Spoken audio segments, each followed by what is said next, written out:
Okay. Hi, so welcome everybody to Shaar Hayichud with the Talmid Hakabel with Rebi Hilel of Parash's explanation. So we've come to the last paragraph in this chapter 1, and that's what we'll be looking at today. And then we're also going to be excited to tell you about our next step. And we hope that all of you will join us in our next step. Because now that we have some kind of idea about what's going on in this chapter, we feel that, as we just explained last week, we feel that we're not ready as a group to move into chapter 2. But what we do feel is that we've covered enough ground in terms of people being able to have some kind of an idea of what is going on in this chapter, that we can go back to the beginning and really start to learn and really start to engage in the hisbonenus process, which is something very different it's a different kind of learning than we used to. So I think that certainly from my experience, it'll be something worthwhile and something worth dedicating time to. And so without going into too many details now, what we're going to do is Mila will read and translate and explain the last paragraph, and then we'll spend some time talking to you about what it will look like going back and going deeper, what the expectations will be from our side, meaning what we will expect of ourselves, and also what we will expect of participants. And also we want to get feedback from you, things that you'd like to see more of, certain things that maybe were issues for you. And so we'll have an open discussion about that. Okay, Mila.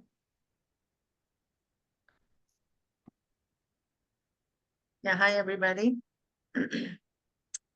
Yeah, it's beautiful. I feel like it's like a Chag HaSiyum in my school, We're first gonna, complete, and the completion is actually the beginning of something new. Yeah, and I always wondered why we need to complete, because when we complete, from administrative perspective, it's very difficult. Why? Because you have to start all over again, and it's new koiches that you need to awaken. And I really find it to be actually beneficial to begin. Why? Because if we are running on a certain mode and we never stop, we're never able to switch the mode. So one of the things is that, we conclude, we kind of like, look at everything what we've done up until now, we hear the feedback, and then we could adjust to a better mode, and that's how we can grow. We can grow only when we actually stop and we reevaluate and we establish a new pace, and so on and so forth. Okay. This is the last the last paragraph, and it's beautiful because you'll see that he's not really shattering our kalim with any new information. What he does is pretty much summarizing everything what we've learned up until now. Ready?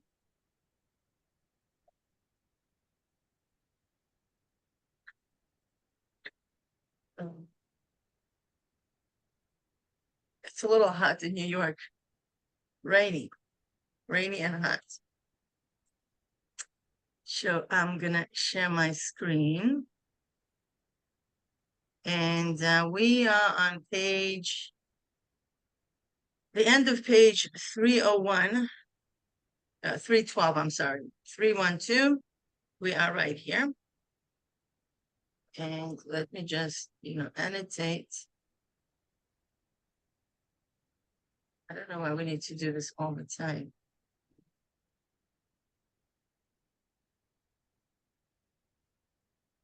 Okay, in a second.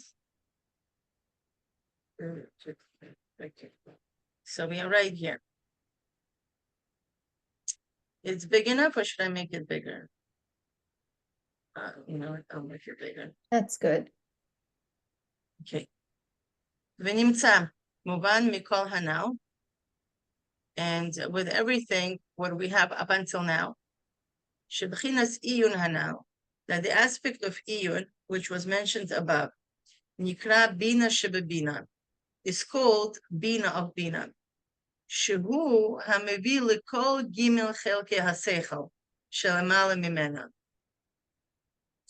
That this specific aspect of Iyun, which is called Bina of Bina, it's the one that brings to all three other parts of the brain, which are called Chabad, Shenikra Chabad, which are called Chabad. Hanikra, B'loshen Kabbalah, Ima v'Abba Elohim. And in the language of Kabbalah, it's called Haya, Mother and Father. Ba'omek, B'rocha, B'orach Shebahem. And not only in general, but it's actually in their depth, in the width, and in their length. Okay, so which means that the aspect of Iyun is what brings us to all the levels that are above. B'chol hanal, and with everything what we learned above, muvan, hama'amar, we are able to understand what it says in Pirkei Avos, the ein das, ein bina, that if there's no das, there is no bina. Chulu. How is that? Ba'ofen acher. The Mili'il, the Masha Amar, im ein das, ein bina. And also, in another way, the same pasuk tells us that if there's no das, there's no bina. So which one is true? It says, first of all, ein das, ein bina. And then it says, ein bina, ein das. How does it work? Right? Masha ein kein im ein das, ein bina. If, and it's not like that. When there is no das, there is no bina. What does this mean? This is actually refers to a Hamashpia. Okay, who is Hamashpia? It's a person who b'bchinas atzilus. Now this is the first time that he reveals on which level is the Hamashpia is. The Hamashpia is on the level of atzilus. Shemadregosehu b'chinas re'iyah. That his stands, his placement in a way, like his madrega, his level, is in the aspect of re'iyah, of a vision. Okay? So he actually sees things. Kamamar, as it says, Eze mikatrim hakim haro'eh sanolad. Right? Who is smart one? The one that sees the outcome. And he uses the word sees. She'etzlo, that's by him, by this Rav. Hilu Shefa, the flow of the Shefa, milamala lamata, from above to below. Umitchila nigla etzloi b'chinas hadas. So by him, everything starts from above to below. He first has the aspect of das gets revealed for him. Shuhu haiskashrus ba'atzmis oren sof. This is the connection that he has in the essence of Or and Sof, which is unlimited light of Hashem that creates the world. Umimele, and this is the key word, and automatically, nimshach etzloi b'chinas Or and Sof hamalubash b'chochma ilah, b'chinas re'iyah. And automatically, what happens is that when he connects on a das level to the essence of Or and Sof, he has the automatic manifestation in the level of that level of Or and Sof, the way it's enclosed in Chachma Ilah, in Haya Chachma. Chachma Ilah refers to the Chachma of Atzilus. How is that? It happens in a vision, b'chinas re'iyah, in general, bichlal. And automatically, umimele mistakel beprotim hagiluyim, the hislapshus Or and Sof bepirte hapartzufim elyonim, the Yud spheres Atzilus. Right. And automatically, from this general vision, he zooms in into the details. into the details of these revelations of the Hishtalshalus, the coming down of Or and Sof, into the detailed partsufim of Yud spheres of Atzilus. So he's on that level. He first has a connection, das, then he sees it in general, and then he looks into details. And that, the looking into details, is his bina. Okay? Zeh b'chinas bina. Okay?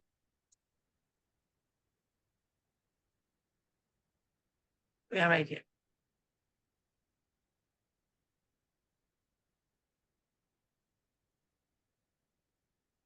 Bina.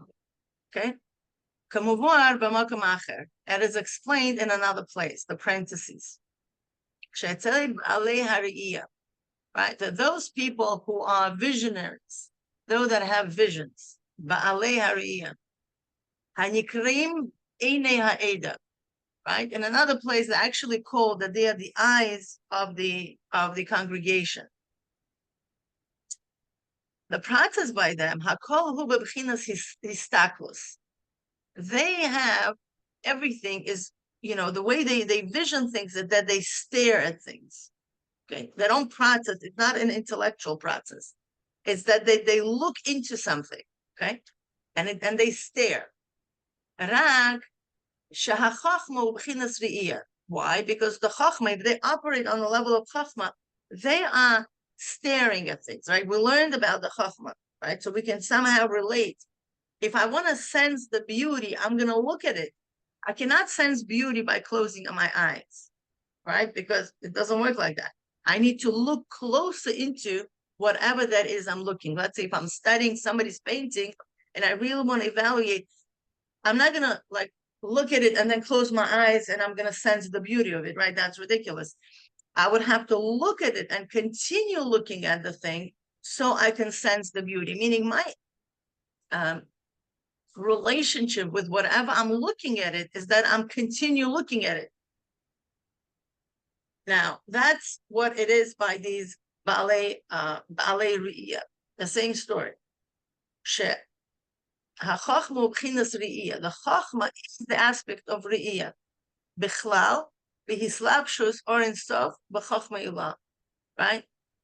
U'bchinas Habina Itzlam. So their level of Chachma is that when they look in general, and when they zoom in into details, that's the Bina. Okay, and this is when they look into details. But as you sense, we are still dealing with looking. So the Chachma is general looking, and the Bina is a detailed looking into Pirtei HaPartzufim Kanal. Now, Masha'en Kain. Now, the second part of the pasuk, it says Ein Bina Ein Das. So which one is it true? Ein Das and Bina, or Ein Bina Ein Das? Truly, both of them are true. It just depends for who are we talking about. If we're talking about the Rabbi Hamashpia, who is on the level of Atzilus, by him, im ein das, he can reach his bina. Okay, he first needs to connect. Then he has the revelation of Chachma, which is looking at the general picture, and then he has the revelation of his bina, which are details. Okay, now by us it's very different. By us, it's ein bina ein das. I know hanashames hamekabel. So these are the neshamas that are receivers, right? Shahem neshamas debiyah. These are the neshamas of Bria, Yitzira, and Asiya. Shemadrigosam hu b'bchinas shmiya. That the level is on the level of hearing. Not seeing, but hearing. Oops, I'm sorry. This is...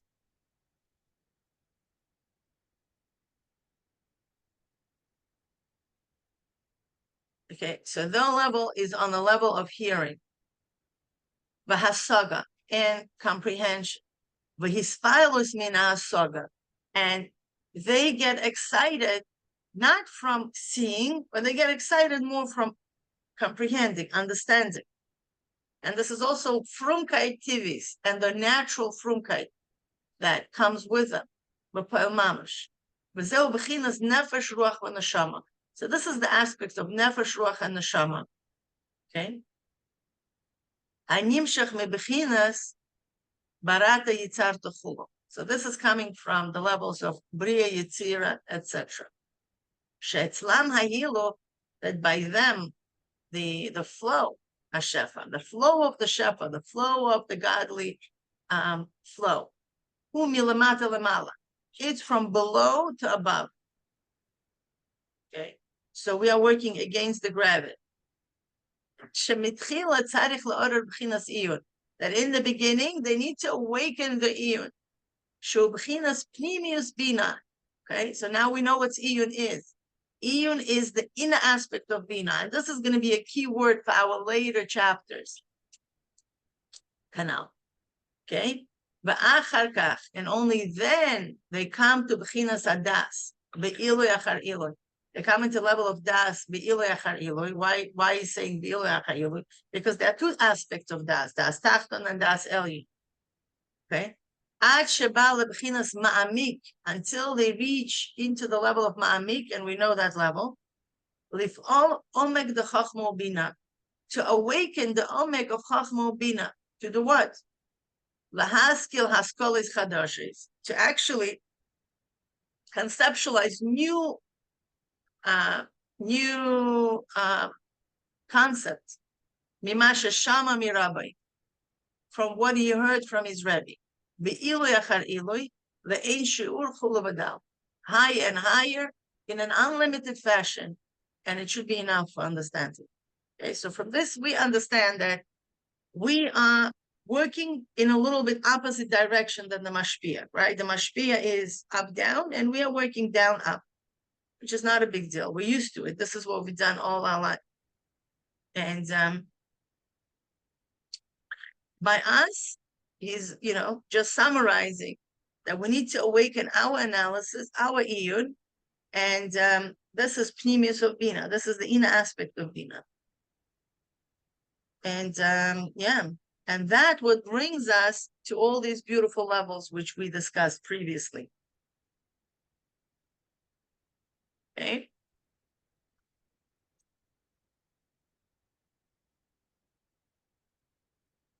Any questions?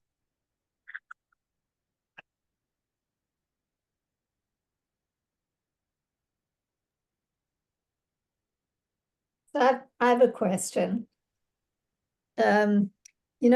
It seems to me that he spent the entire first chapter showing us how Iyun has an advantage, like Bina has an advantage over Chochmah, which means that listening, Shema, has an advantage over seeing in some kind of way, because we associate seeing with Chochmah.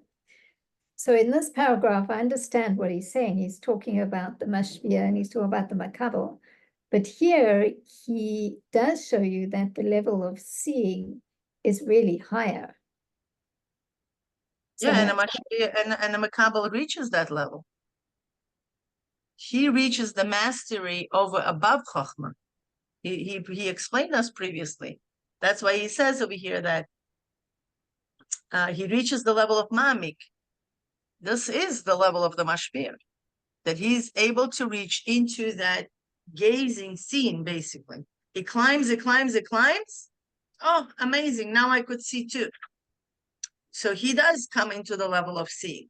Now, these levels are actually discussed at length in Kuntrasei's Philos, where that's where all the detailed explanations about how the shift of paradigm takes place in the animal soul, specifically, because truly we look at the world through our animal soul, whether we want it or not. It's just the fact. This is our consciousness, and how our consciousness shifts based on these 5 levels, right? There is an awareness on the level of Asiya, there's awareness on the level of Yetzira, and Bria and Atzilus. So when we're looking at the world of Atzilus, this is where the Histakos is. That's where we shift from understanding things, hearing, versus Chachma, versus seeing.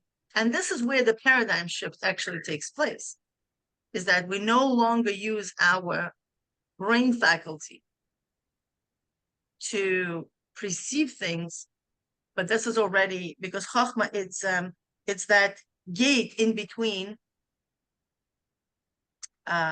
It's basically when we transcend the self, because we interpret information based on our brain, the structure of our brain. The Chachma is a mastery over the brain. It's when we don't have to think, we actually see things. It's a vision, it's actual experience of that thing that we are studying about. The mashal I could give you, I'm gonna, let's say, I don't know, I want to go visit Tzfas. And you live in Tzfas, and you're going to show me all these beautiful pictures of Tzfas, and you're going to tell me everything what's going on in Tzfas and the weather and all that stuff, right? So that's going to be my hearing faculty. I'm kind of, with all the information and all the details that I study about Tzfas, I could sense what it is about. But it's a totally different experience when I'm actually going to buy a ticket and I'm going to fly to Tzfas and I'm actually going to be there. And I'm actually going to see everything what's going on. So that is the Chachma experience, that she actually sees what's going on there. And that's, yes.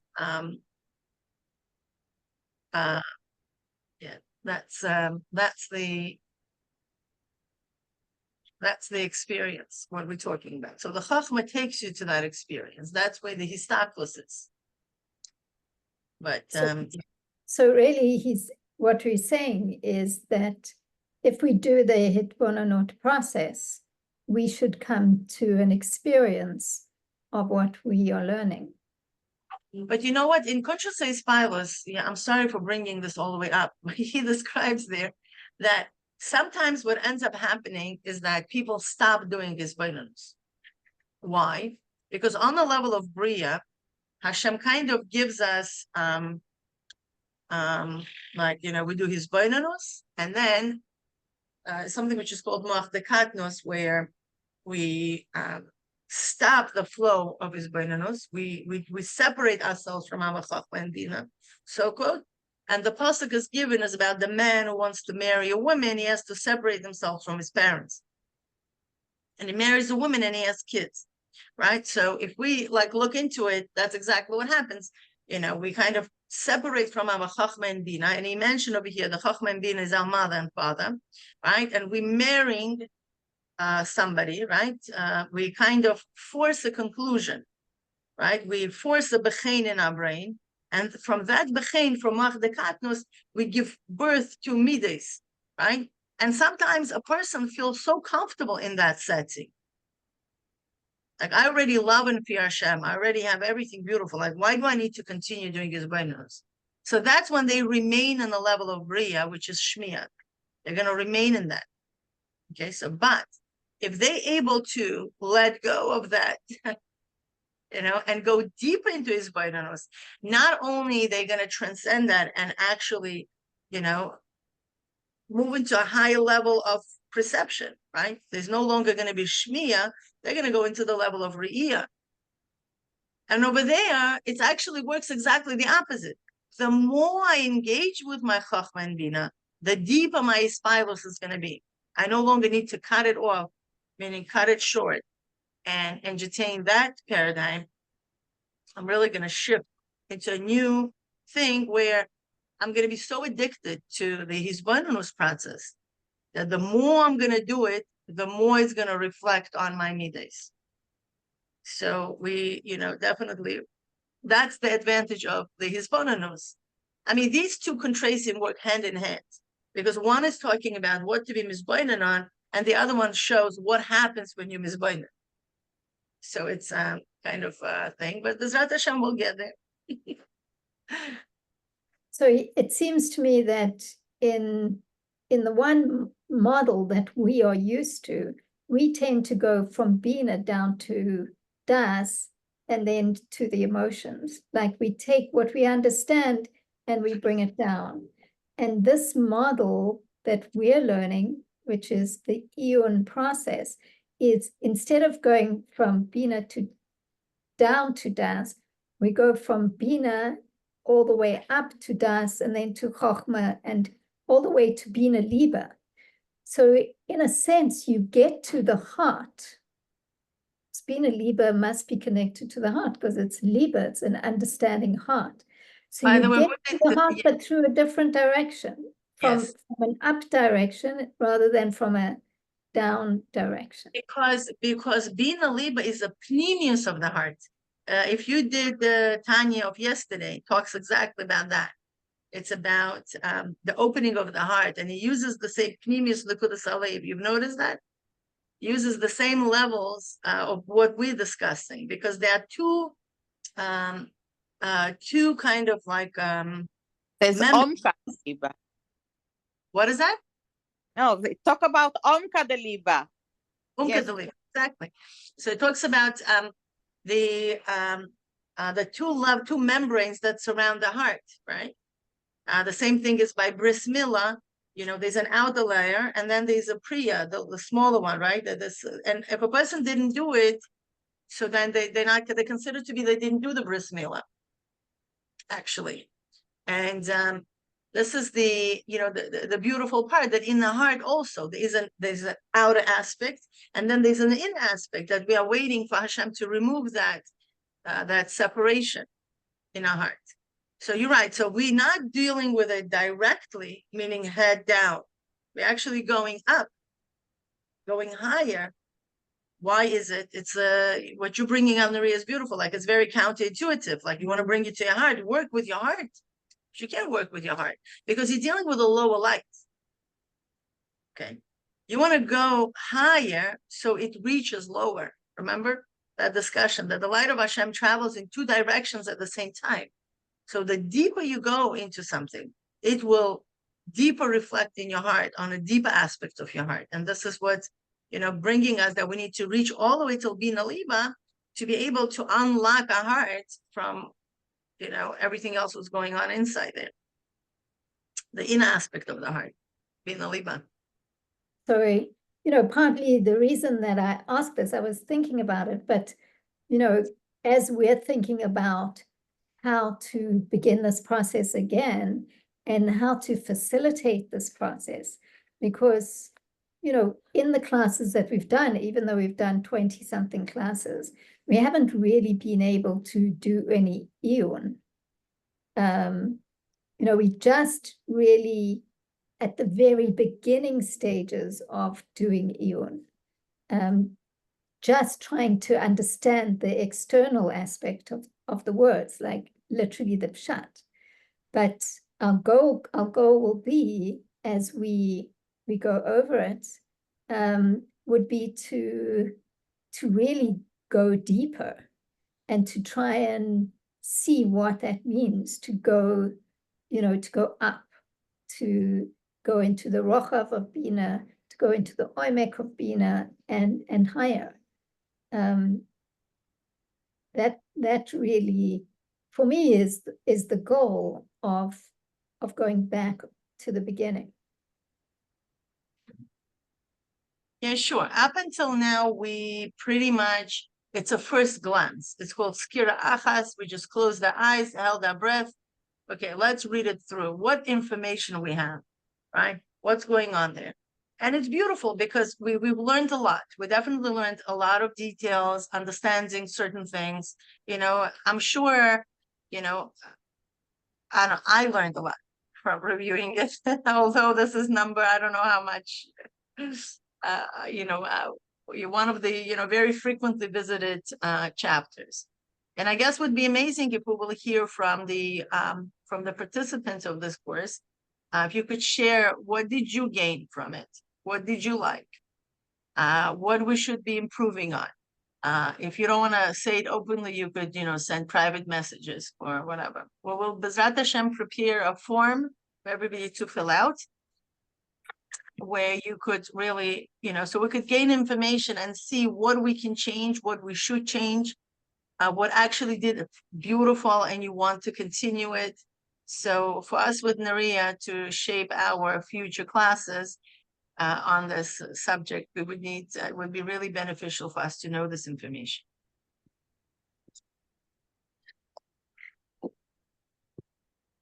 So, Mira, what is your question? Okay. Never. I have a question, so just one of the things that you said about shifting our animal soul to Re'iyah and going through all the different levels. So it's ideas, but it's not clear. You said so much in the few minutes. It's like worlds were said, and to really experience it, it's like way beyond. Like, does it make sense what I just said? Yeah, I'll tell you for sure. It definitely makes a lot of sense. I'll tell you what it is.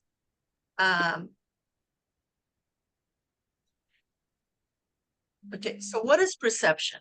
Let's take little baby steps. What is perception? Like, I look at the world right now based on whatever else I know about the world, right? And my histaklos, my vision of the world, is very, very limited based on my experiences that I had in the world, right? Meaning, since my conception until, I'm like 45 right now, there's 45 years and 9 months in my mother's womb. I really wonder why they don't count that as a life experience. I'm sure they should include that as a life experience, because it's definitely an experience. But anyway, that period, gestational period, we call it, it's an experience, and this is whatever experiences. And how do we know that we have all different realities? Look at the world. Somebody is rich, somebody is poor, somebody is happy, somebody is depressed, somebody is this, somebody is that, but it's the same world.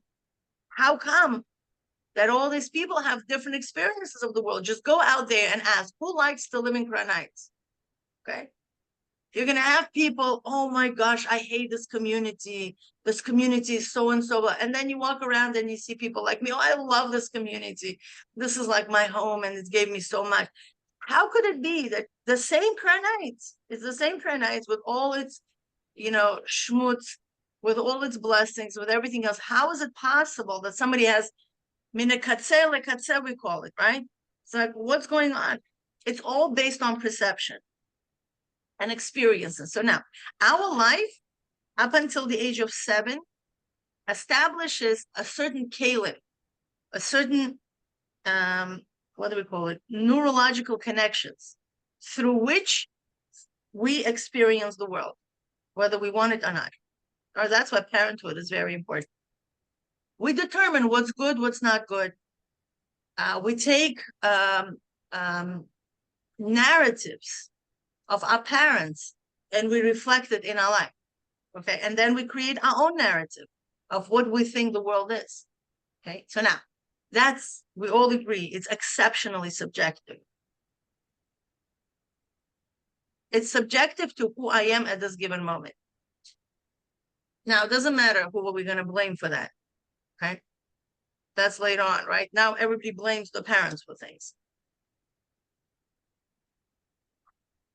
So this is my perception. This is what perception is. So now I'm going to take steps based on my perception. For example, somebody comes and calls me and says, Mila, this and this deal you want to go into? Whose perception I'm going to use in order to evaluate that situation? I'm going to use my own perception, but I'm exceptionally subjective. I don't know if this is good or bad, what the story is, blah, blah, blah, and so on and so forth. So I'm limited to what's going on here. Okay.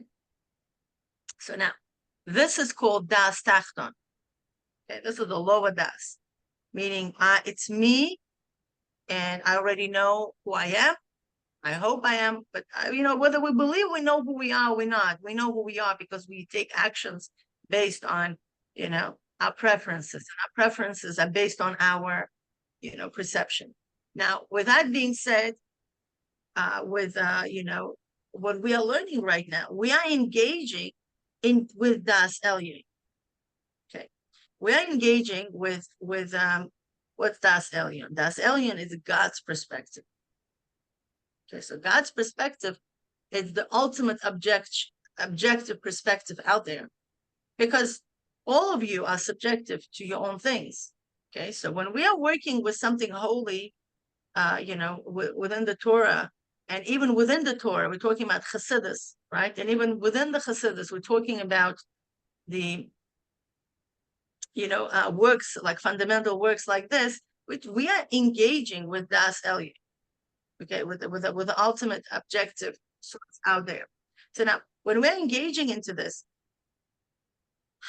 we could still engage with this and not let go of our perception, okay?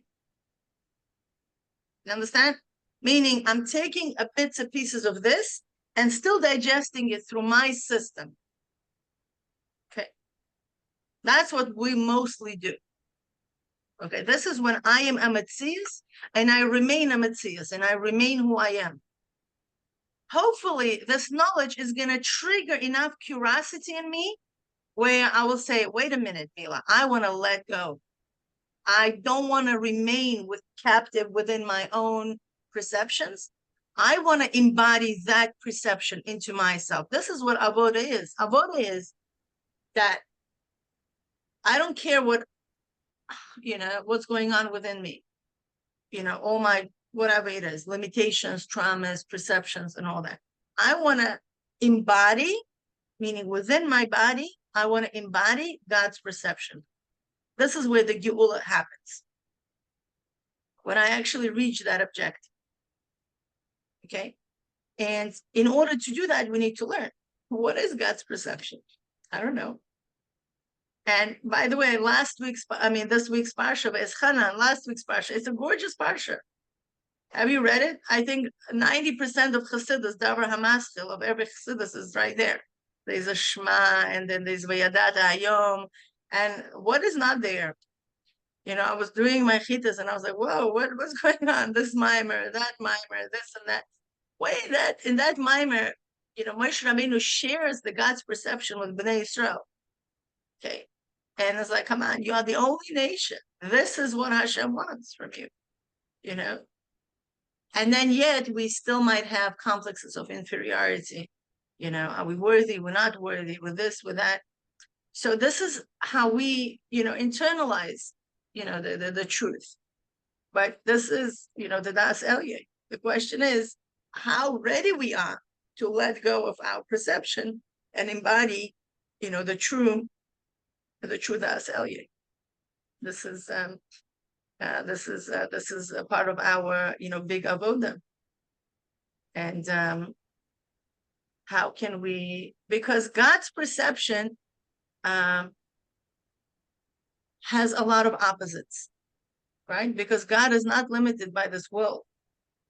That's why we can have a Mishkan that exists, takes space, and doesn't take space, right? And we see within the history so many opposites. That's, from Hashem's perspective, he has no problem with that. Mila, Yeah. I hear you. I am much older than you. And the feeling is that most of my life, I've been just surviving. I just jump into the water and swim to get my head out of the water. Is not the way to want to change the perception? I don't know what is. I don't know. I'll tell you what it is. What do we know about how to change our perception? I think we need to go to the maker. You understand? That's why we have the Rebbe. That's why we have Chassidim, like Rebi Hilel. Why do I appreciate Rebi Hilel's work, me specifically, is he's also a Hakabel. He actually chose to be a Hakabel. Rebi Hilel had all the faculties, everything, to be a Rebbe. To be a Rebbe. Why not? He was a great genius. In the age of 14, he knew, first of all, he got married before his bar mitzvah. He says he put talis before tefillin. That's number one. Okay. This guy was a genius, was a tzaddik. before his bar mitzvah, he knew all the nigla, all the books of nigla by heart. By heart meaning like he knew everything. But what was chiddush about him, that he also knew all the Sifrei Kabbalah by heart. He was Baki in Kisvi Arizal, knew everything by heart by the age of 13 or 14. So we're talking about, this is who we're learning about, So he could have become a beautiful Rebbe. I don't know what he would call his like Kherson Rebbe or something like that, But he decided no. It was called a half a chassid because he really could be a Rebbe. So it could have been a Rebbe, and why he chose to remain and do all this, it's very interesting, But he remained. So what I appreciate, so he understands us, he understands me as a Hakabel. Understand what I mean? He also understands the Rebbe because he is also as a Hamashpia. Do you know what I mean? And he describes the process. And he literally just like chews over everything what the Rebbe says and aligns it into a learning program, what we are doing right now, which I greatly appreciate because who else would do that? Moreover, from the Rebbeim, he considered to be as a tzaddik. Tzaddik is a person who is in a full transparency, right? He doesn't have his own, things. He's fully revealing the God's light and not hiding it through his own, issues. So, I think, the answer to this question, I hopefully, Uncle answers, like, they possess that information. I think it's up to us to allow it to be digested, We need to take small bites, process it, and allow this information to digest into us. And whether whichever methodology works. If you are the swimmer, you just jump into the sea and, you swim, amazing. So use it, whatever works, Yeah. I didn't have time to think. I didn't Question. have time to think about the I have a situation. I question. had to work at the situation. Anyway. Right. I know what So you I mean. would like to ask, at what point, like even with this lady, at what point do we go from survival to being creative, to how, like consciously, how do we recognize, like how do we go from one way of being to another way of being? I think it comes to me, there's no easy answer for this. It's a whole thing. Come to our river of change, right? This is how to become from, creation. To me is from everything what I've learned up until now is really knowing that you have everything within you. Because when we are looking from a perspective of a lack, that I'm lacking something, we're always going to remain in survival. Because I don't have. I have to survive. Okay. But, it seems from Tavshin on Aleph, Tavshin on Beis Siches and Ma'amarim of the Rebbe is pushing us more to the narrative of the essence. That we already arrived. Meaning we have within ourselves everything what we need to have. And when I know that at every given moment, I have everything what I need, then all what I'm missing is a recognition of it, recognition of my inner wealth. I don't need to survive. That automatically shifts me into a creative mode because I have everything. I may not recognize it, but just recognizing that I don't recognize that I have everything, it's already shifting you from survival, definitely, into I'm not liking anything. Hashem ro'i lo echsar. If I'm aligning myself to that Hashem is my shepherd, I do not like anything. I don't recognize it yet, fine. But this is where I want, meaning I put my ratzon on that vibration. All this could be subconscious. If I go into the water and I'm not a sick, I don't want to die. I go to the water not because I want to die. I know somewhere that I have all I need. And that is my way to develop all what is not revealed, and that can be revealed. Yeah. So then you're not, when you swim, you know that you're gonna live. Let's take an analogy. A person is dropped into the water, he doesn't know how to swim, right? He could, oh my gosh, and start like moving his hands and feet and and staying, yeah, but scientifically, that stress takes away so much of his power that he's gonna get tired much faster, whether he would know, I will survive, just at that moment, right? I will survive. Okay, I know I need to move my hands and feet to stay afloat, I but have I'm calm. salad for you. Telling me that's going to be already a different level of operating, and from that perspective, a deeper things from within you will come. Yeah. The deeper koiches, those unlimited koiches that maybe, not maybe, it definitely will surface in whichever way, which we don't know. It's unpredictable because Hashem is exceptionally creative, on how he sends salvations to us. Why did I say surviving? Maybe it's not the right word. It's never the right word anyway. But it meant that I was busy working, not yes, sure, analyzing, but at another level. It's okay. What is it's working at the situation more at looking at. I don't know. No, it definitely takes also analysis. Everything takes everything. Yeah. Sarah, I think you wanted to say something. Yeah, I'm listening. It's just so special. I was just wondering, Mila, when you said we have everything, and connecting it to what we learned about Hilel and Moshe, is it true that we have to be givers and not to be dependent in order to come to that point? Can you repeat the last sentence? Is I'm it true? sorry. I'm saying based on what we learned in Hilel and Moshe, yeah, I'm wondering, when you say we have it already, everything within us, is it so, or we have to be in a position in order to be a shear, etc., to be in a giving situation, not to be. Well, that's the thing. That's the whole chiddush of the Rebbe in that Maimer, where the Rebbe says, you have everything. Moreover, that's why Moshe Rabbeinu continues davening for us. And what is he davening? That we should be able to see that we do not lack anything. That's his davening.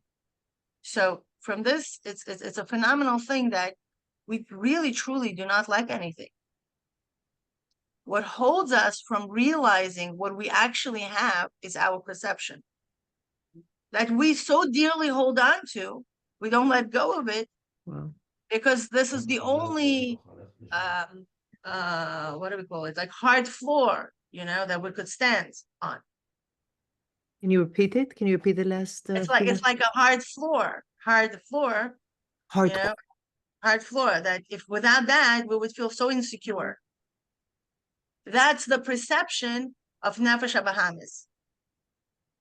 And actually, in the Hagdama to Kuntrasei Spilus, the Mittel Rebbe writes, and what is it, Hagdama, first chapter, if I'm not mistaken, I'll find it for you. He's like that the whole kavana of my father, of the Alter Rebbe, going into this whole, revealing the whole new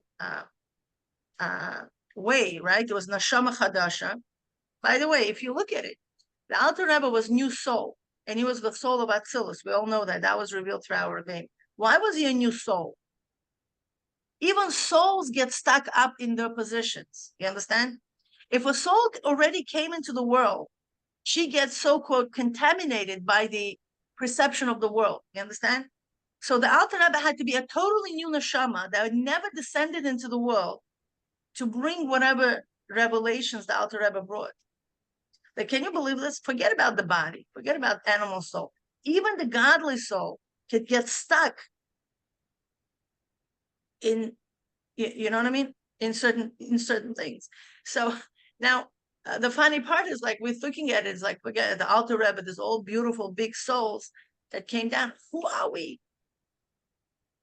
Right? Like, what is our premise? Who are we to kind of demand from Hashem, a higher level of consciousness, right? That's also a thought that we might be going through in our mind. Well, who are we? Every single soul is chelek elokah mimal. And by the way, the Rebbe explains the word mimal. What does mimal means, by the way? What is chelek elokah? Would be enough that every soul is a piece of God. Why does it say mimal? There's a continuation. It's mime'al lehishtalshelus, by the way. It's a chelek elokah, is a piece of God which is above the ishtalshelus, meaning the essence.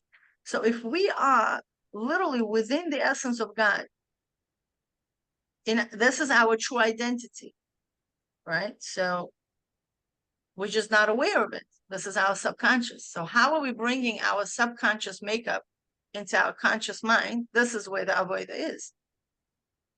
I don't even want to call it subconscious, because subconscious still has shaykhs to the world, right? This is probably, in the world language, it's a superconscious, right? Our superconsciousness is the essence of God. So now, I guess everybody comes up. So what's the process? How do I do it? Right? The way it's being described here is through Iyun. That's how we do it. And we saw the first chapter showed us exactly where the Iyun takes us. That would be Naliba, right? The Primus Lukudas Alev, and so on and so forth. This is how we do it.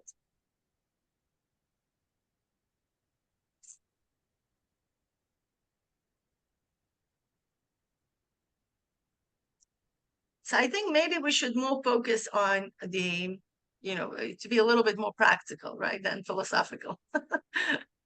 Practical in terms of what you guys would like to see coming up, like more of what.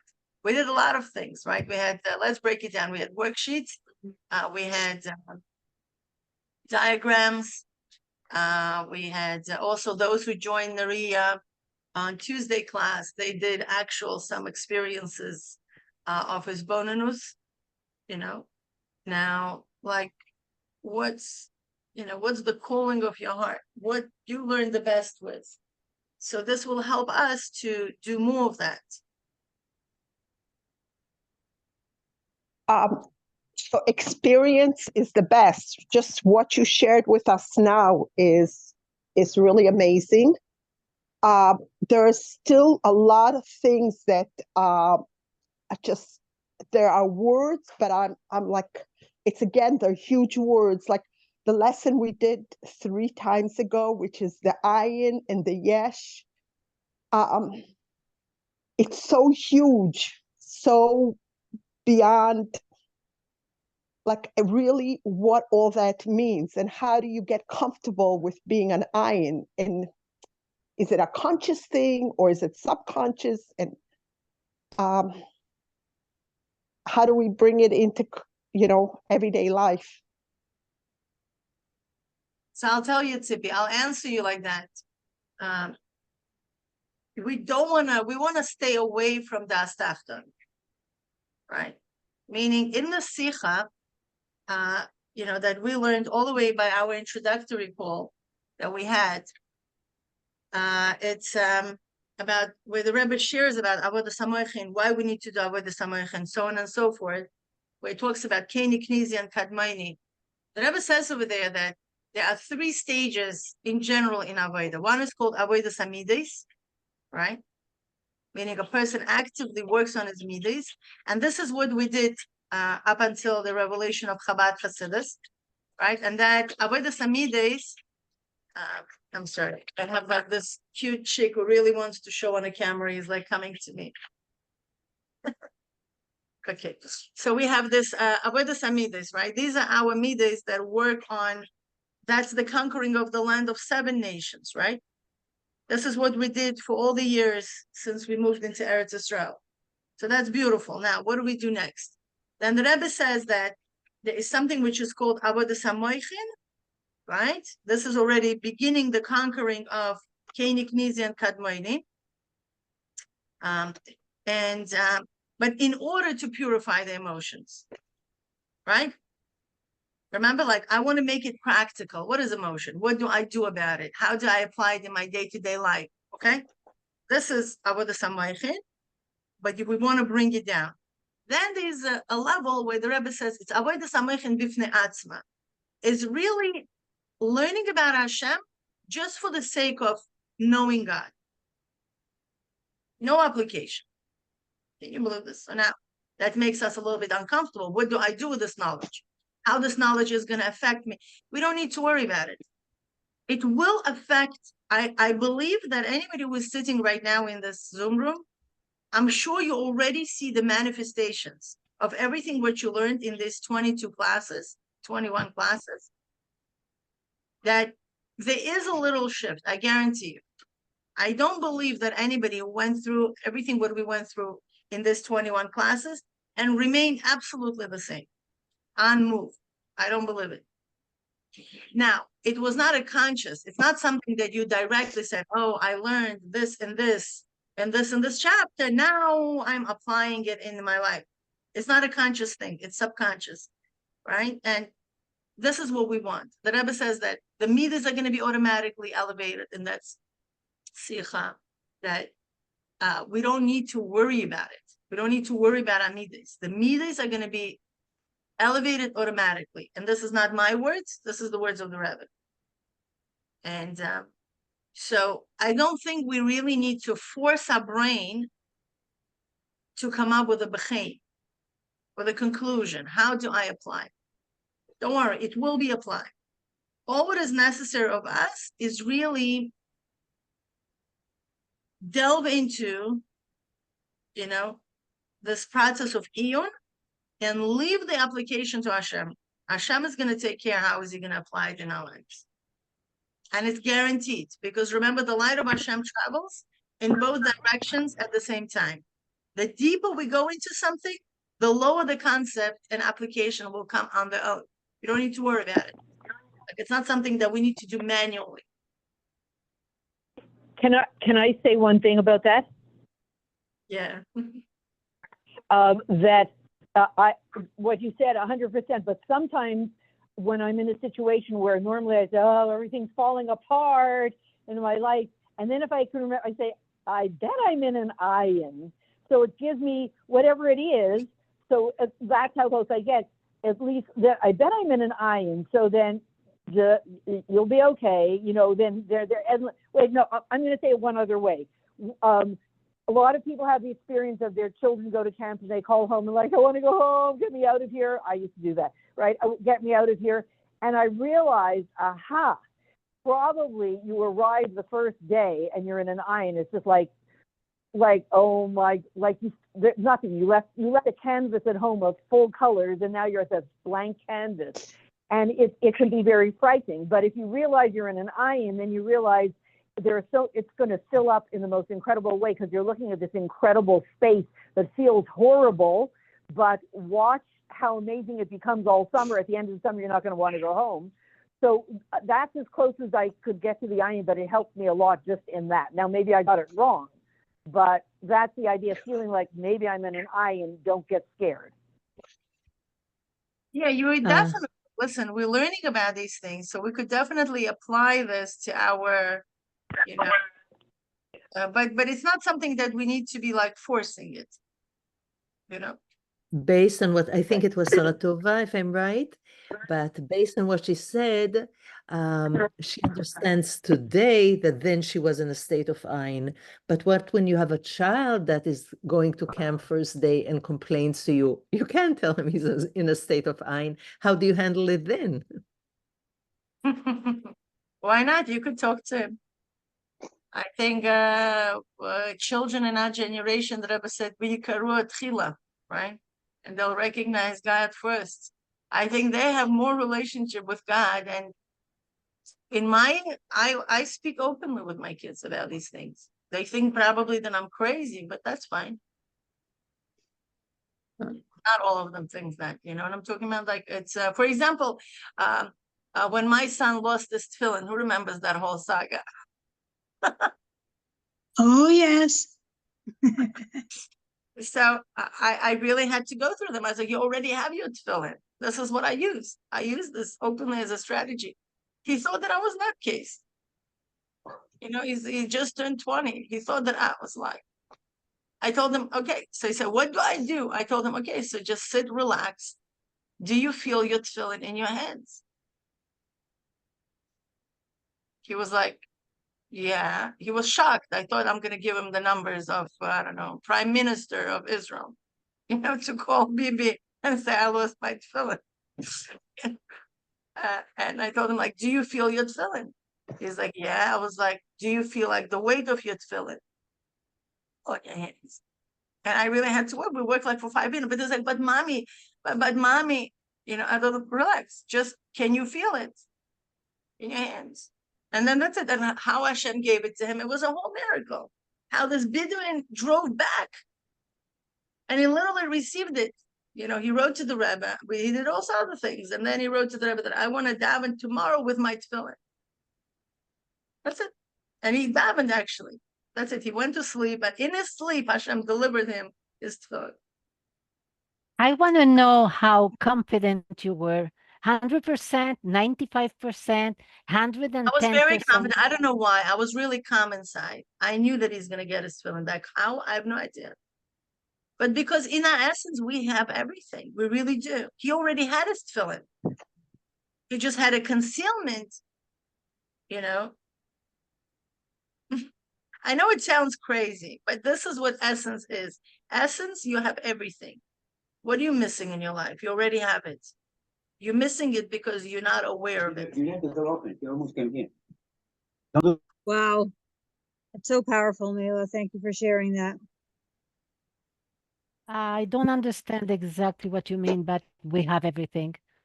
In this case, in the case of the tefillin, what do you mean he has everything? Is it his? Let's this is my algorithm when I'm thinking. And is it his tefillin? Okay. Is he a rightful owner of this tefillin? Or it's stolen? He is. I mean, no, sometimes people steal things, right? So they're not rightful owners of it. According to the Torah, is he a rightful owner of this tefillin? Okay. Is there anything in a whole godly world that he should not own a tefillin? What do you think Hashem wants from it? Like, is it? There's obviously a deeper message why Hashem had him go through this experience. But from our, you know, Das Tachton, is there anything that he shouldn't have a tefillin? What Hashem doesn't want him to put on tefillin? No. So this is the algorithm you go through. Then nothing holds him from having a tefillin. It is rightful tefillin, you know, and why shouldn't he have tefillin? Okay, so he left it in the Bedouin's car. I mean, he's a human being, right? We forget about things. He right away understood that he made a mistake, meaning he had tshuva. He wasn't careless about his tefillin. It's just sometimes you get wrapped up and, you know, we forget about things. That's okay. I don't see it as like, you know, oh my gosh. So he has it. It's his. So he should have it back. And well, my view is, maybe we're talking the same thing, but my view is there is nothing else than being confident. Nothing else. What can you do when you are calm and rationalize? Then you find ways. You put but that's not rational. It's actually irrational.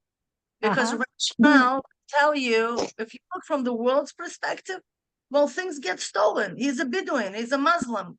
You know what I'm talking about? I should be thankful that your son arrived at his destination alive. You know, this is a worldly, you know, thing that's going on there. To expect that he's somehow going to get it back. I didn't tell him how is he going to get it back. I told him I don't know how he's going to get it back. You don't know. You don't know how you're going to get it back. He asked me, how am I going to get it back? I said, I don't know. Am I Hashem to tell him that Bedouin is going to drive him back? We have no idea. There are many ways how we could have got this tefillin back.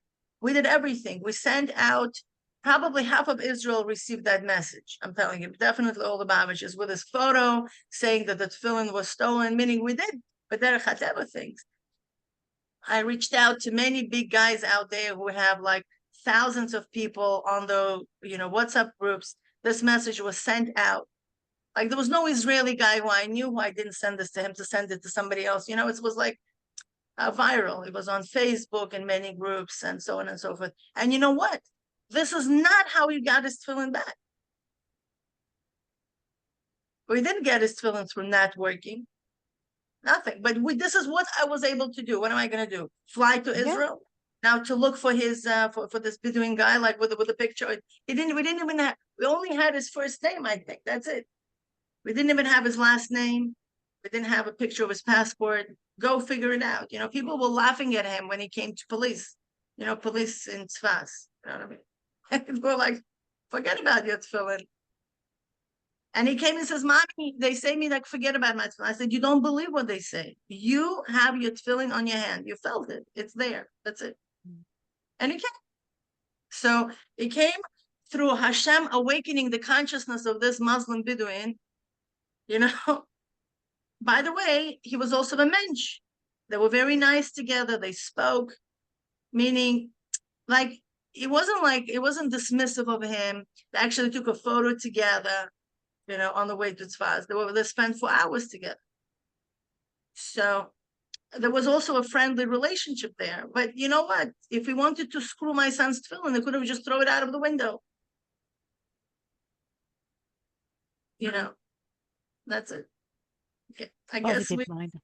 Mila, just to bring us back to Shaar Hayichud. Although I know that it's not a departure, it's never quite a departure, but two things. The one is just to link it back to this kind of ending that we're doing, and also maybe to talk about what the expectations can be, should be, so that people know whether they want to move forward, or what they can expect and what will be expected of them. If we can spend some time just talking about that. Oh, sorry, Tippy. You can unmute. You can speak. You muted. I muted you by mistake. I just like to say that everything that is being shared practically is so hugely appreciated. I can't underestimate and share that. What do you mean by practically? Well, she took everything that we're learning and she was applying it to real life. As a matter of fact, I have questions.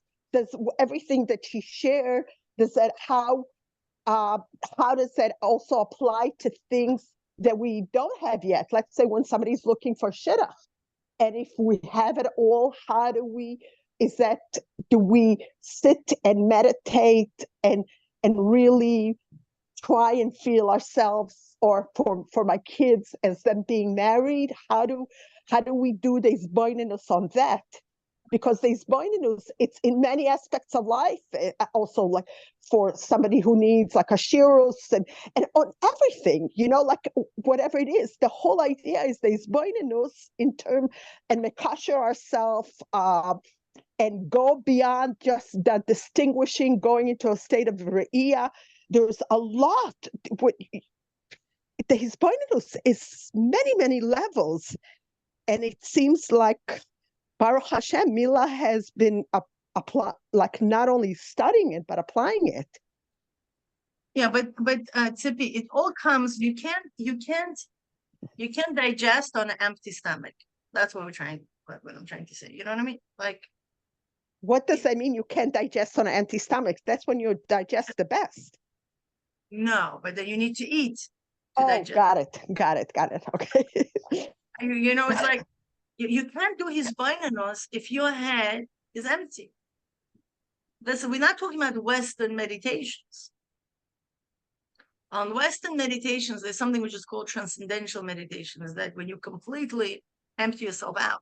This is exactly the opposite. You fill yourself in and then you take everything what you feel yourself in and you stare at it. Like it has to be processed.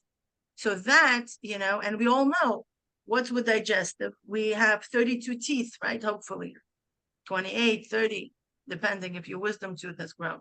So it's, so we chew, right? The more we chew, the chewing process, they're like kosher animals. It's a whole process. It comes back and then you chew it again and then you swallow and it comes back, you chew it again and then you swallow. It's I mean, Baruch Hashem, we don't have to do that physically, but spiritually we have to do that. It's it's that's how the things get digested the best, right? They say how many times? 40 times you need to chew. A question. Yeah, may I ask? Sure. This is an open forum. Yeah, I have a question. I first of all, I think that the classes are amazing. I didn't get a chance to join the Tuesday class, which I understand it's practice and doing it bonenut.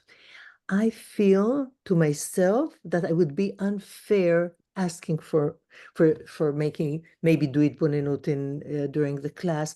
I feel that my job as a student in this and in taking part in this is my responsibility to review it and to study it and to do my homework before saying, I want this and I want that and I want the other thing. So I think everything is amazing. Going forwards, what I would say is maybe to make a good achlata, to review it, to study it, to be on time, etc. So I don't have any more suggestions. I just think it's amazing. And I would like to know, yes, I would review, yes, I would do my homework, yes, I would, etc. But is that what Hitbonenut is, or there is more than that? So I'd like to jump off from what you're saying, Sarah, what Mila was saying. So the Hitbonenut process really can begin once a person knows the pshat very well. So in order that we can actually do Hitbonenut, what we are going to be asking people to do is approximately, like, say on a Monday, we will post a worksheet for the paragraph that we're going to be looking at. And the worksheet will just ask questions on the pshat, meaning that we want you to review the paragraph that we're going to be studying, so that when you come to the class, we're not dealing with content so much. We will read it. We'll read it in Hebrew and translate it, but we'll immediately go deeper. And that will, meaning, like what Mila said, you need food in order to digest. So the food is the pshat. So, for example, the worksheet that I've created for next week, which is on the first paragraph, I make sure that you're answering all the details of the paragraph, but then I give you an exercise at the end. And this is what I do for myself, is that you close your eyes or in other words, you don't look at a text, and you go through concept by concept what you have learned. So the Rebi Hilel of Parage starts by saying this, and then that develops into the next thought and the next thought and the next thought, so that you know it well enough to kind of teach it to yourself or to repeat it to somebody. Once you know the pshat well enough to be able to repeat it to yourself, not word by word, but development of ideas, then we can begin the Hitbonenut process. That's like round zero. That's like the food. Now, it's like really inputting information into a computer. If there's no information in the computer can't work with, it doesn't have anything to work with. So the first step is to input the information in a way that you can recall it without a text. And And so, and that's what I believe, Mila, I'm not sure, your process, but that's been my process, because then you can sit and you can stare at it. You can go to the next stage of histaklut, where you actually look at it. But until you have all the details of it, there's nothing to look at. And unless you have it in your brain, you're not going to be able to look at it, because you have to close your eyes to look at it, as it were. Or you'll find that, it'll be working in the back of your head. And you'll come up with questions or ideas or whatever it is. But that's the beginning. And so what we're going to really ask people to do is, we will be going at that pace of assuming that you know the information. And, now it's not so difficult because we've been through it. So it's not so much to ask that people prepare for the class, just the pshat, meaning that you know it, so that now when we're talking about it or going deeper or doing a meditation on a particular concept, you already have it. And so that is what, it requires work from us, from our side. It means that we have to be prepared and anticipating. And, I certainly don't feel that there's any other way, because we can't go through another 20 classes at the same level. We have to go to the next level. And it's really a gift to yourself. After 20 classes and you're still here, there must be something about this text that draws you. So I want to say, there's whatever draws you, there's 100,000 times more in it, because we didn't start yet. We just, hacked our way through the jungle to create a path. Now we can start to really walk on that path and contemplate and process, and not for the point of bechen, not so much the point of, okay, how I'm going to apply it, because that's not what we want to do, but we want to understand it. And there's a difference between bringing it down or really going deeper into it and really understanding it.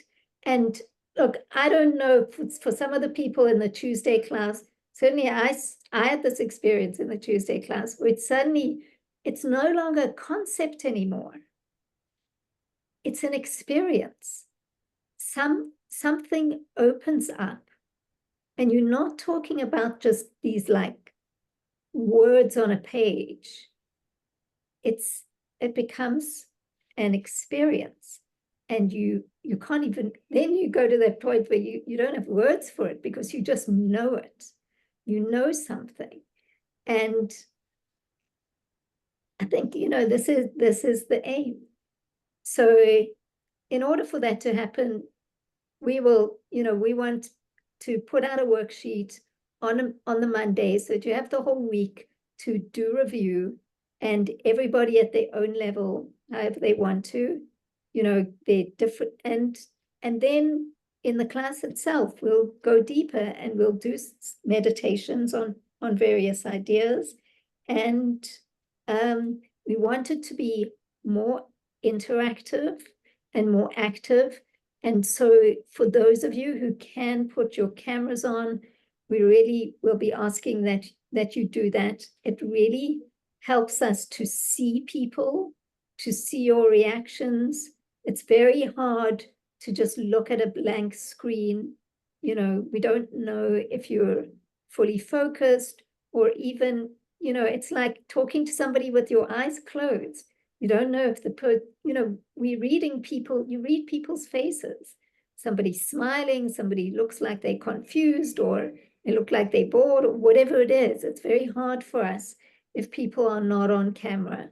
So in this, this deeper process, we want to engage people individually more deeply. We will also do breakout rooms if that is going to work for people. And in the breakout rooms, we'll have other worksheets for you to go to a new level. And yeah, that's pretty much, I think. Oh, what we also will want to do is, instead of Mila reading and translating, we want to ask somebody to volunteer every week, different people, to read and translate. So it will mean that you have to have some level of competency, because we don't want to hold the class up. But in the Tuesday class, we found that people have been able to do that, and it forces the person who's having to read and translate, especially as English speakers, to really do the work, and forces them to do a different level of Iyun. And so we want to implement that as well. So it's going to be more about you guys. It's going to be more about the student and not just about us. But it really requires more participation. And we can't force the participation. We can try and elicit it. But those, yeah, Yoni. This has been an issue with me for, I'm really appreciate that all the classes were recorded and then I could catch up on them, but I feel like a block from having them recorded. And I don't know how YouTube works and if it's like available to everyone who just looks up something.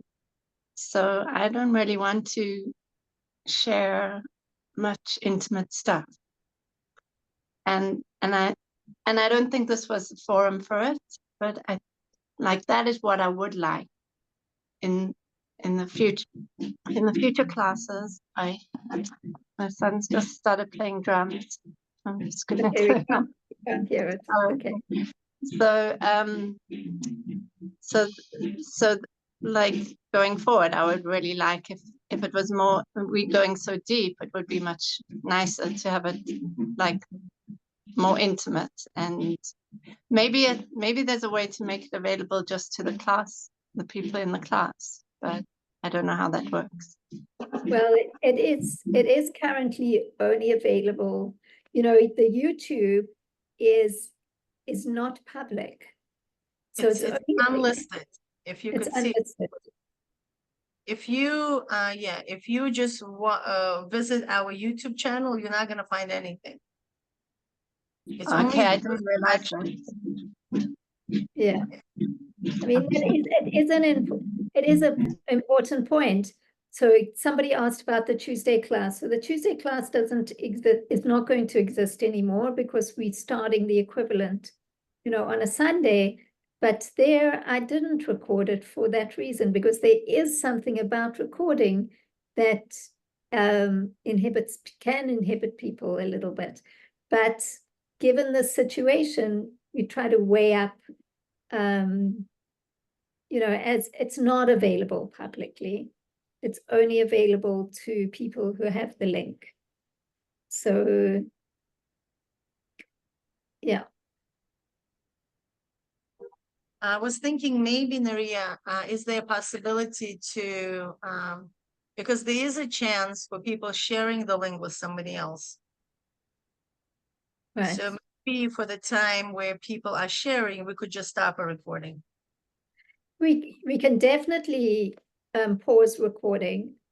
It would encourage people to come to the class, for sure. It depends how interactive the class becomes, because then, like, when do you pause? Right. But if there's an exercise that we do, and then there's sharing, maybe, I don't know, we have to think about that. If it feels too intimate, or it depends on the person. If I, for example, don't mind sharing my stuff on a camera, So, and like, let's say if somebody like Yoni, if she wants to share something, we could just, for certain participants who it's important, we could just pause the recording. Yeah, that's definitely possible. If on an individual level, somebody would say, I just want to, please pause. And that's definitely doable. All right. So, just moving forward, I want to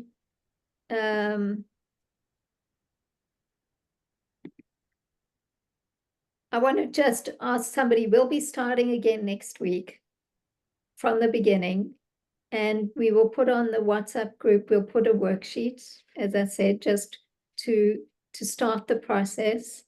The first paragraph is not long, so it's not much to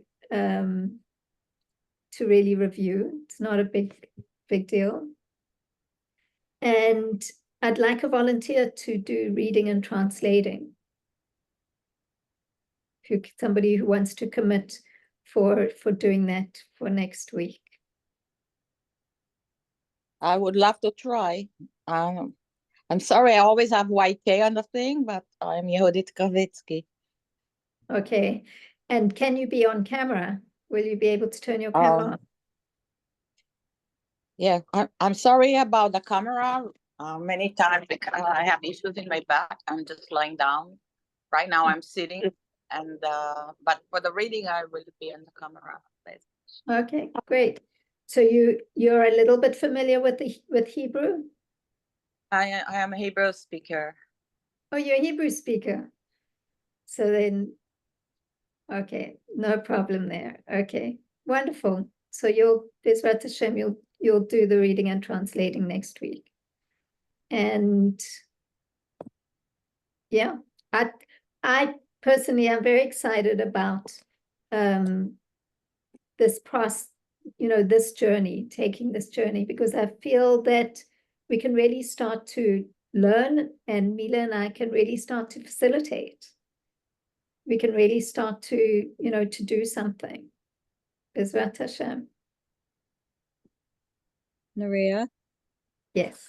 It was interesting. I'm just reading different things about the 15th of Av, which is tonight, and Mila also, and it was saying about strengthening. It's a time now with add in learning, right? When the days get longer, the nights get longer. It's the whole thing about Chamisha Asar B'Av. The Rebbe said it was like someone was posting things about the Rebbe and Hagim and how whatever that you should add in learning and take hachlotos to add in learning, or like also strengthen. So I feel like what you're doing is so like on target, so beautiful, because what we're doing now, Hashgacha Pratis, from the 15th of Av, like tonight, which will be next week, our class, we're adding in a different way a little bit the learning, in a more deeper way, in a different way, just adding in learning, bottom line. So thank you. It's beautiful. Right. Thank you, Devorah. It reminds me, I think that Tu B'Av is 40 days before the creation of the world, which is, during Elul, what's it, I don't remember the dates exactly. Kaf Hei Elul. Kaf Hei Elul, 25th. Right. So it is the beginning of this new process, the beginning of new growth and transformation. And please God, it's been a tough 3 weeks, but from the 15th of Av, we transformed the month of Av. The second part of the month of Av, we took back from the power of Esav, and Elul we took back from the power of Esav through Tshuva. So I don't know if you're familiar with the idea that 6 months of the year were given to Esav and 6 months to Yaakov, and slowly we've been transforming these months. And the month of Elul was given to Esav, and we transformed it through Tshuva. And the month of Av was given to Esav, and we transformed half of it from Tu B'Av onwards. But the first, Tammuz and the first half of Av, we didn't transform yet. So yeah, this is the beginning of moving towards Rosh Hashanah. S'rat Hashem. Mila, is there anything that you have to add to the process that we'll be starting next week? No, I just wanted to share the Hayom Yom that was a couple of months ago. I'll pick it up now. It's a beautiful Hayom Yom that we shared in the beginning of our class, if you remember. One second. Just want to read it.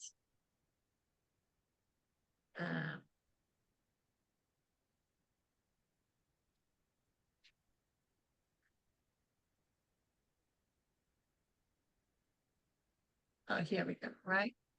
Where I'm going to share my screen. I actually made a beautiful slide with it. Okay. Yeah. So there are three forms of hisbonenus, contemplation, meditation, right? One is the study meditation. Yeah, after mastering the concept thoroughly, one meditates on it profoundly until the intellectual element shines forth for him. The second one is meditation before the davening, right? This is a directed towards sensing the vitality, the highs of the concept learned, in contrast to sensing the intellectual element emphasized in the study meditation. And I think this is where we want to get people to do, because up until now we really did hisbonenus limudis, right? This is the more intellectual part, just understanding the concept, bringing them closer to our intellect, that we understand the concept very, very well, and so on and so forth. Now, this one is a little bit different. We want to sense the vitality, the chayus of it, right? Which is here, up in the Hebrew, it says, Inyana hergish chayus ha'inyan, shalama. Okay, now, and Bezrat Hashem, we hope that this is going to bring us to the third meditation, which is meditation during davening, right? This is to sense the godly element in the concept learned. These three, right, are rung on the ladder of sensitivity, hergish. And we all know what the hergish stands for. It's already the lotion of the das.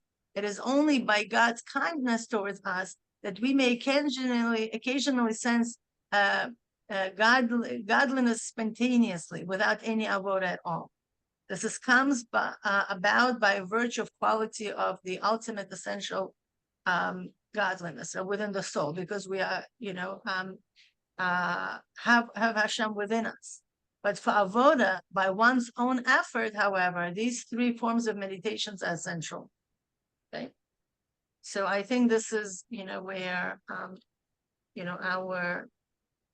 our desire with Neria is to really to take the whole group in a second level, meaning to transition to the second level where we actually able to sense the concept, not from the intellectual perspective, but more from the energy perspective. Yeah. Okay. And I actually wanted to say that I'm very excited about that as well, because this is something that we are very passionate about with Neria. And it's beautiful that we're able to create this beautiful group. And I'm actually very bored by everyone's effort to continue coming, although we went through many concepts that were like, I don't know what you're talking about. And that's definitely because all the neshamas are sensing the godliness, and we with Neria also had no idea why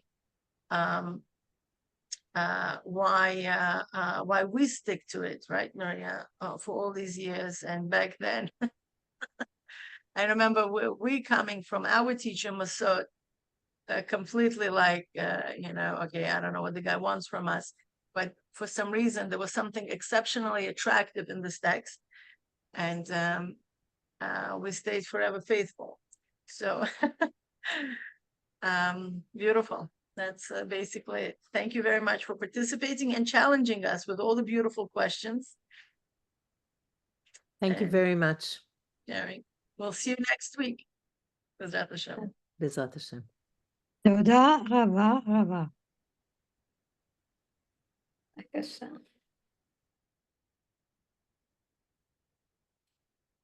Mila? Oh, Yeah. let me stop the recording.